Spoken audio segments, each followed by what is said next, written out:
이번 주일에 주시는 하나님 말씀은 신약 성경 중에 베드로전서 4장 7절에서 11절 말씀입니다. 신약 성경 382면이 되겠습니다.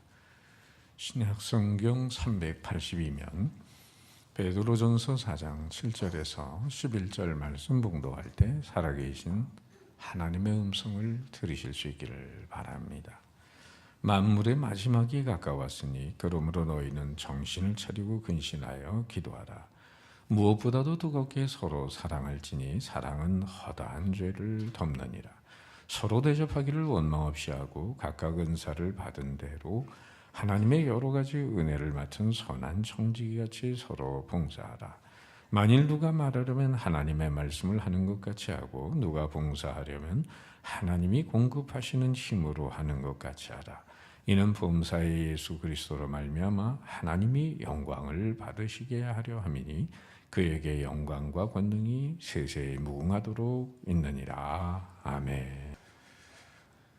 유명한 애플 컴퓨터의 CEO였던 스티브 잡스가 살아생전에 서부의 명문 대학인 스탠포드 대학에서 졸업식 때 그런 말을 했습니다.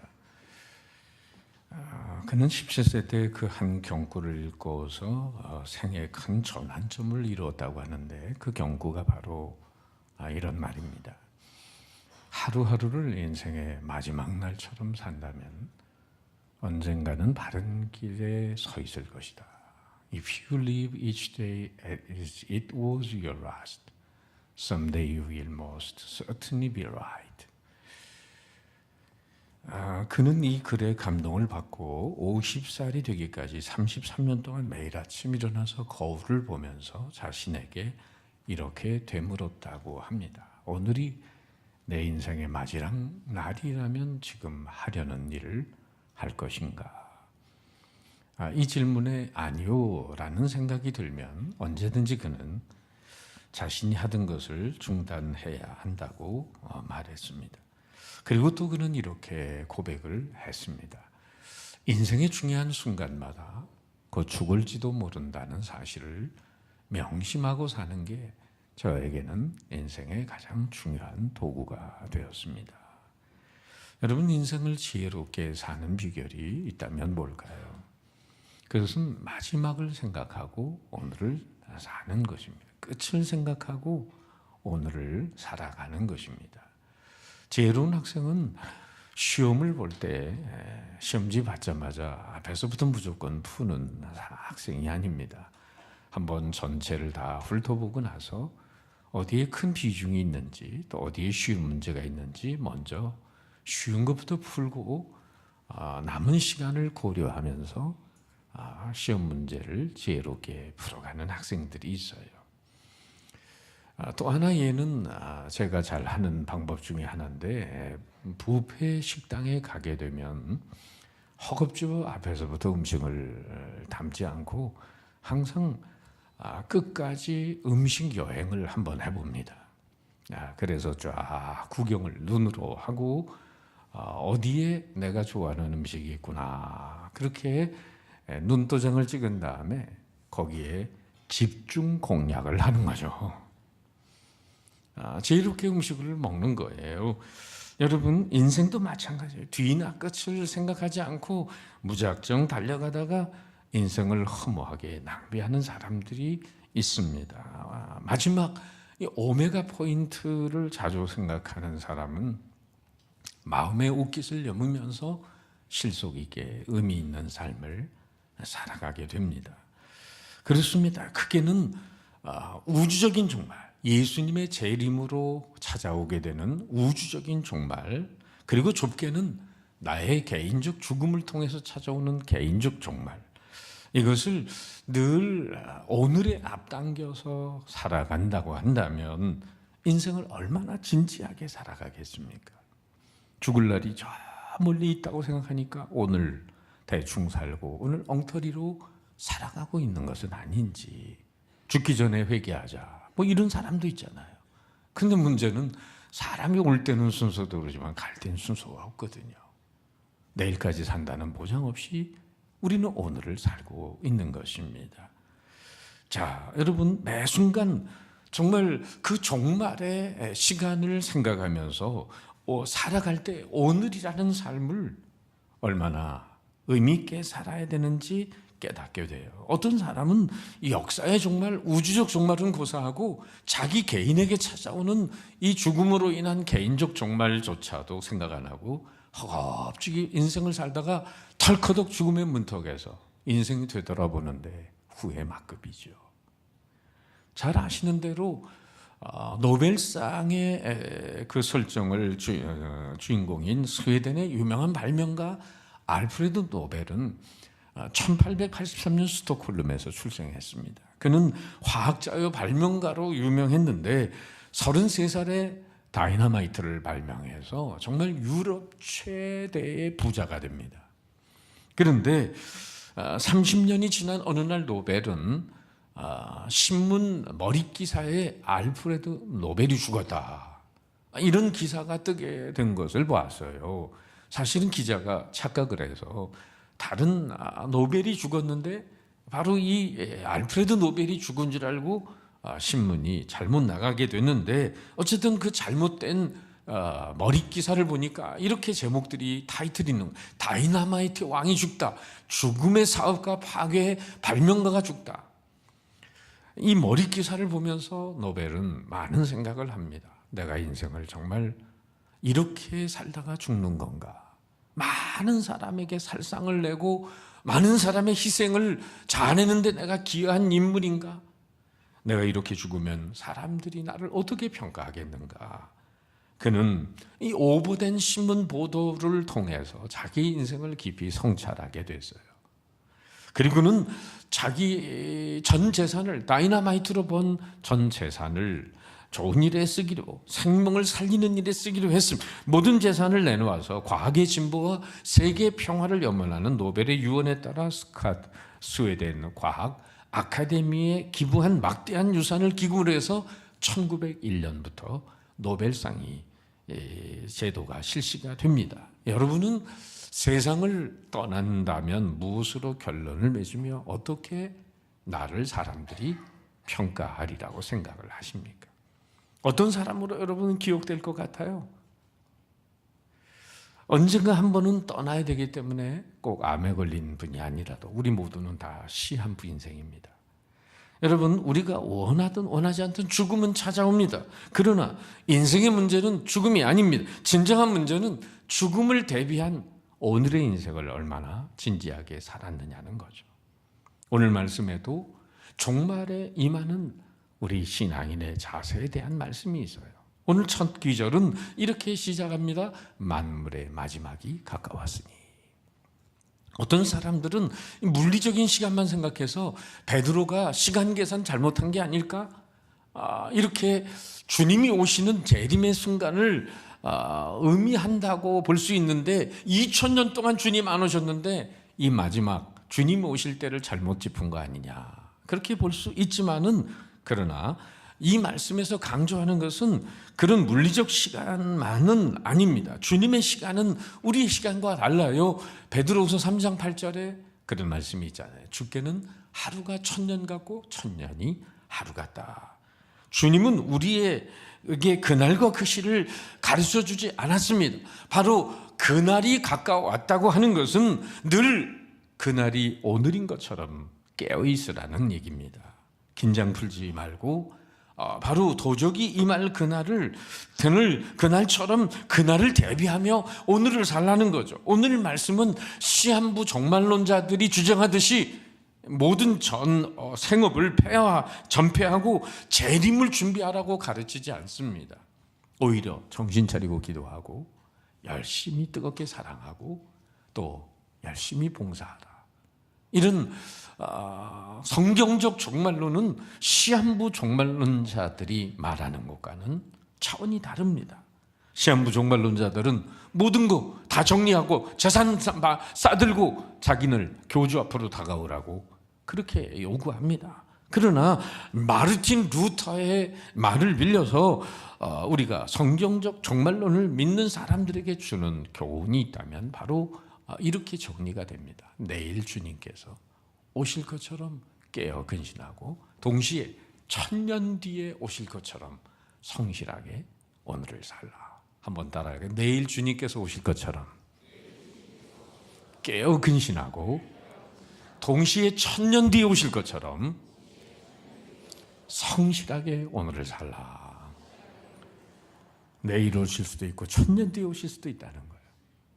오늘 본문은 종말을 의식하고 사는 그리스도인이 가져야 될 3가지 인식이 있는데, 첫째, 한번 같이 읽어볼까요? 시작. 너희는 정신을 차리고 근신하여 기도하라.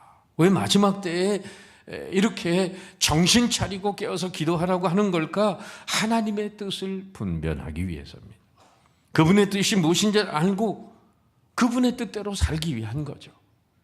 하나님의 뜻을 알기 위해 우리에게 기도 가운데 필요한 작업이 있다면 내 뜻을 내려놓는 것입니다. 우린 전능하신 하나님을 믿는 사람들입니다. 그러므로 우리 신앙생활에서 하나님을 바꿀 수 없기 때문에 우리 자신이 바뀌어져야 합니다.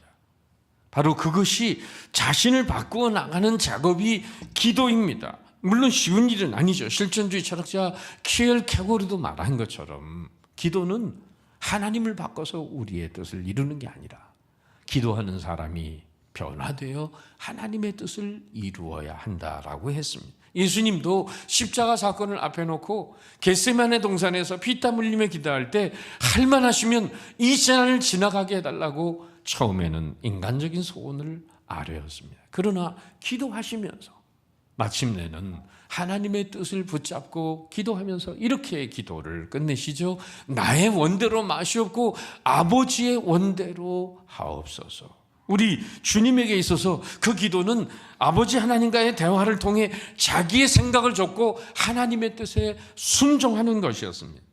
내가 필요한 것을 간구하는 게 기도지만은, 그러나 그런 과정으로 시작되더라도 결론은 하나님의 뜻을 따라 기도해야 한다는 것입니다. 그런 간구를 하면서 우린 하나님의 뜻을 발견해야 돼요. 좀 썰렁한 유머 하나 이야기해 볼게요. 그 유머 제목은 이름하여 할아버지의 눈물. 평생을 독신으로 사신 할아버지에게 동네에 사는 한 꼬마가 옛날 얘기 좀 해주세요. 그랬더니 그 할아버지가 이런 얘기를 해주는 거예요. 옛날에 한 남자가 한 여자를 무척 사랑했단다. 그 남자는 여자에게 결혼을 하자고 했지. 그랬더니 대뜸 그 여자가 남자한테 이런 말을 했어. 2마리 말은 필요 없고 5마리 소를 가져오면 결혼하겠다. 근데 이 말의 뜻을 알아듣지 못해가지고 남자는 그 결혼을 못하고 혼자 50년을 살았단다. 바로 그 남자가 나란다. 할아버지 얘기를 듣고 있던 이 꼬마가 아니 그거 그렇게 쉬운 걸 못 풀었냐고 하면서 할아버지 2마리 말은 필요 없고 5마리 소를 가져오라는 건 2말 말고 5소. 당장 결혼하자는 말이잖아요. 이 뜻을 몰라가지고 50년을 혼자 살았다는 거예요. 할렐루야. 여러분, 마지막까지 후회 없는 인생을 살기 위해서 하나님의 뜻을 알려면 어떻게 해야 되겠어요? 우리는 흔히 실패하고 나서야 가슴을 칩니다. 그 이유가 뭐겠어요? 기도하지 않아서, 하나님께 묻지를 않아서, 하나님과의 바른 관계가 형성되지 않기 때문에, 비겁하고 무능한 것도 기도하지 않았기 때문에 내 판단에 실수가 있지 않았습니까? 이 편지를 쓰는 베드로 역시 깨어 기도할 시간에 기도하지 않았어요. 예수님은 겟세마네 동산에서 제자들에게 말씀하셨잖아요. 시험에 들지 않게 깨어 기도하라. 그랬다가 오히려 기도하지 않고 주님을 모른다고 3번이나 부인하는 그런 파렴치한 제자가 되어 다시 정신을 가다듬고 오순절 성령의 역사를 체험한 다음에 하나님을, 주님을 위해 헌신된 삶을 살아가다가 순교하기 전에 이 베드로 전후서를 쓰면서 베드로는 우리에게 권면을 하는 겁니다. 마지막이 가까웠다고 생각을 하고 정신을 차리고 그렇게 근신하여 기도하라. 자기를 쳐서 복종시키지 않으면 이기적인 욕망으로 기도할 수밖에 없다. 세상 염려 내려오지 않으면 기도할 수 없다. 바로 그 이유 때문에 정신을 차리고 바쁘고 그리고 어려울 때일수록 조용히 자신이 물러나서 하나님의 뜻을 묻는 기도가 필요하다. 그래서 하나님과의 관계, 사랑과의 관계를 바르게 하고 살아갈 수 있다고 권면합니다. 여러분, 마지막 때 깨어서 열심히 기도하시기를 축원합니다. 두 번째는 이 종말론적인 인식을 가지고 늘 끝을 생각하는 사람이 살아가는 삶의 자세. 두 번째는 8절 다 같이 시작. 무엇보다도 뜨겁게 서로 사랑할지니. 종말 의식을 가지고 사는 그리스도인은 서로 사랑해야 됩니다. 우리가 하나님 앞에 가서 받을 여러 가지 질문이 있을 수 있겠지만은 너는 내가 독생자 예수님을 통해 보여준 그 아가페의 사랑을 힘입고 얼마나 사랑하다 왔니? 라고 물으신다면 뭐라고 대답을 하겠습니까? 마태복음 25장 35절 이하에 보면 양과 염소에 비한 비유를 말씀하시면서 말세에 있을 심판에 대한 얘기를 하시는데, 내가 줄일 때 너희가 먹을 걸 줬고 목마를 때 마시게 했고 나그네 되었을 때 영접했고 헐벗었을 때 옷을 입혔고 병들었을 때 돌보았고 옥에 갇혔을 때 와서 보았느니라. 지극히 작은 자에게 한 것이 곧 내게 한 것이니라. 사랑에 대한 얘기를 하고 계신 거예요. 실제적인 사랑을 물으십니다. 얼마나 잘 살다 왔냐? 얼마나 돈 많이 벌다 왔냐? 얼마나 출세하다 왔냐? 얼마나 굉장한 업적을 세상에 이루고 왔냐? 묻지 않으십니다. 얼마나 사랑하다 왔냐? 네가 그리스도의 이름을 받들어 그리스도의 마음을 다한 사랑을 했느냐? 이것이 하나님의 관심사인 것입니다. 이것만이 하나님의 심판대 앞에서 문제가 되는 거예요. 그러면 어떻게 사랑하라고요? 베드로의 권면 8절 무엇보다 뜨겁게 서로 사랑할지니. 사랑은 열심을 가지고 해야 돼요. 열심 있는 사랑은 적극적인 주도적인 사랑이에요. 기다리는 사랑이 아니라 찾아가는 사랑이고 바꿔서 주는 사랑이 아니라 내가 먼저 기회를 만드는 창조적인 사랑입니다. 하나님이 그렇게 우리에게 베푸셨잖아요. 어느 교회에 신실한 여신도가 있었습니다. 언젠가부터가 몸이 이상해서 진찰을 받아본 결과 간암 말기라는 판정을 받게 됐어요. 2달밖에 살지 못한다는 진단이었습니다. 처음엔 하도 실망이 됐습니다. 정신 차리고 남은 2달을 어떻게 살까 곰곰이 생각하다가 푼푼히 모아뒀던 유산을 제대로 써보지도 못한 거예요. 하나님께 늘 드린다고 약속을 하면서도 하나님 앞에 제대로 헌금하지 못한 거 하나님께 돌려드리면서 헌금도 하고, 그리고 처녀 시절에 선교사로 부름을 받았는데도 선교사로 헌신을 못했어요. 내가 돈 벌어 보내는 선교사가 되어야지 그렇게 생각했는데 그것도 못해서 평소에 관계를 갖고 있던 선교사님께 또 헌금을 크게 보냈어요. 그리고 성경을 읽어내려가면서 자녀들에게 유언을 쓰기 시작했습니다. 화해할 사람을 화해하고 또 찾아가서 만날 사람을 만나고 복음을 전했어요. 그렇게 살아가는 시간 동안에 2달이라는 시간이 후딱 가버렸습니다. 죽을 시간이 다 되었는데, 근데 이상하게 몸에 별로 이상이 없다는 게 느껴졌어요. 이상하다. 오히려 삶의 의욕이 넘치고 힘이 용솟음치는데 병원에 가서 몸이 나빠지지 않는다고 의사에게 얘기하면서 정밀 검사를 받았는데 주치의가 말하는 거예요. 죄송합니다. 오진이었습니다. 정말 오진이었는지 아니면 그 사이에 기적처럼 하나님이 감동하셔서 병이 낫는지 모르지만은 아무튼 병이 났어요. 그 사람들이 직국에 묻기를 그렇게 오진으로 돈을 많이 써버렸으니 아까워서 어떻게 해요? 그때 그 여집사님이 이렇게 말했습니다. 아니요, 지난 2달처럼 의미 있고 가치 있고 보람 있었던 때는 제 생에 없었습니다. 앞으로도 얼마 살지 모르지만 이런 마음으로 열심히 사랑하며 살겠습니다.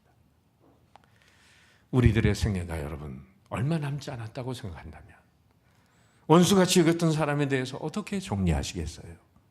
이놈 두고 보자. 천국 가서 다시 만나면 가만 안 둘 거다. 여러분, 하늘나라 가는 마당에 누구를 미워하고 누구를 원망하겠습니까? 예수님은 세상 떠나실 때 어떤 모습을 우리에게 보여주셨습니까? 요한복음 13장 1절의 말씀 보세요. 유월절 전에 예수께서 자기가 세상 떠나 아버지께로 돌아가실 때가 이런 줄 아시고 세상에 있는 자기 사람들을 사랑하시되 어떻게? 끝까지 사랑하시니. 그리고 제자들의 발을 씻기는데 가룟 유다의 발, 그 발도 씻기십니다. 또한 주님은 그 죽음의 고통을 느끼시는 십자가상에서 어떻게 기도하셨습니까? 자신을 십자가에 못 박는 죄인들을 위해서 아버지 저들을 사하여 주옵소서. 자기들이 하는 것을 알지 못함입니다. 인간의 무지 때문에 내가 누군지 알았다면, 영생이 무엇인지를 알았다면 나를 십자가에 이렇게 고통스럽게 죽게 하지 않았을 텐데 저들이 알지 못함으로 용서해 주십시오. 베드로는 주님을 모른다고 3번이나 부인했던 사람이 저주하고 맹세하면서, 그런데 주님이 끝까지 찾아오셔서 요한복음 21장에 보면 요한의 아들 시몬아, 네가 날 사랑하느냐?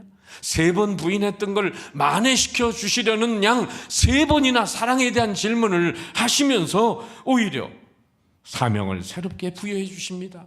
내 양을 먹이라.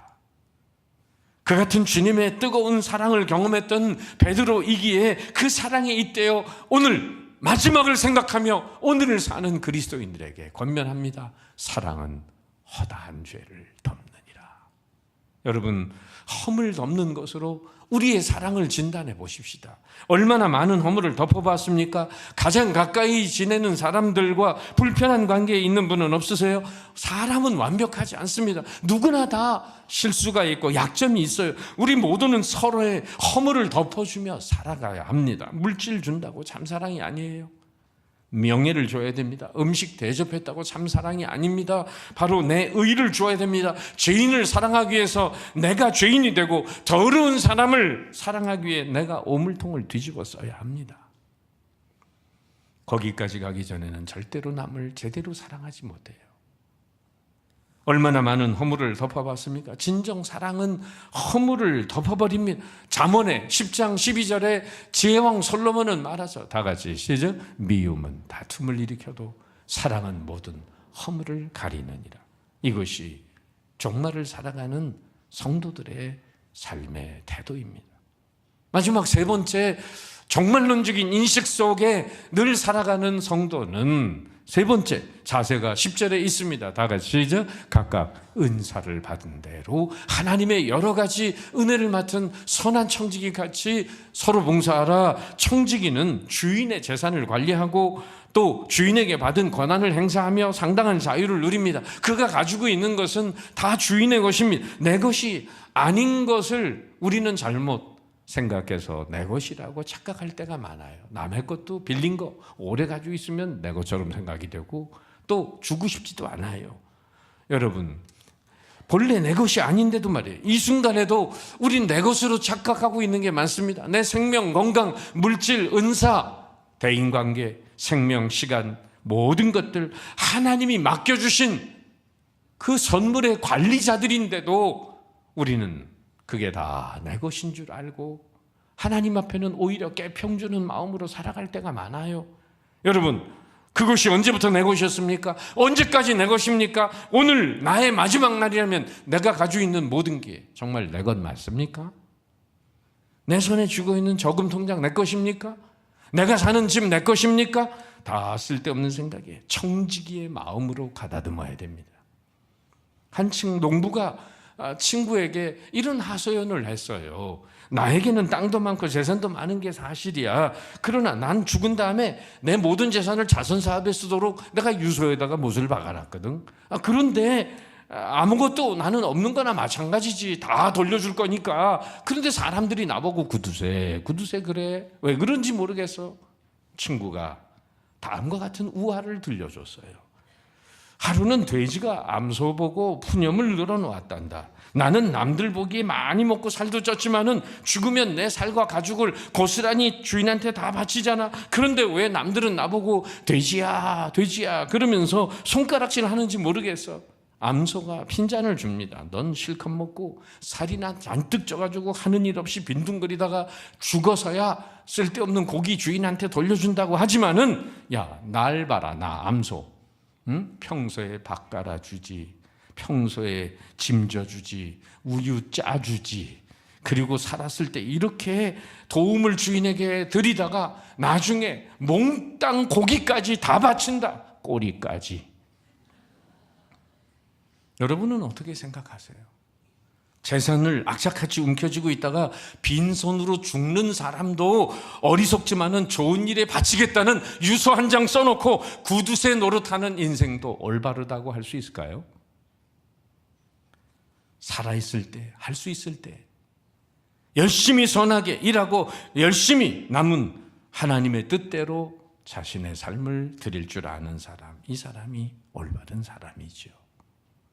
먹은 것만 내 거, 쓴 것만 내 거.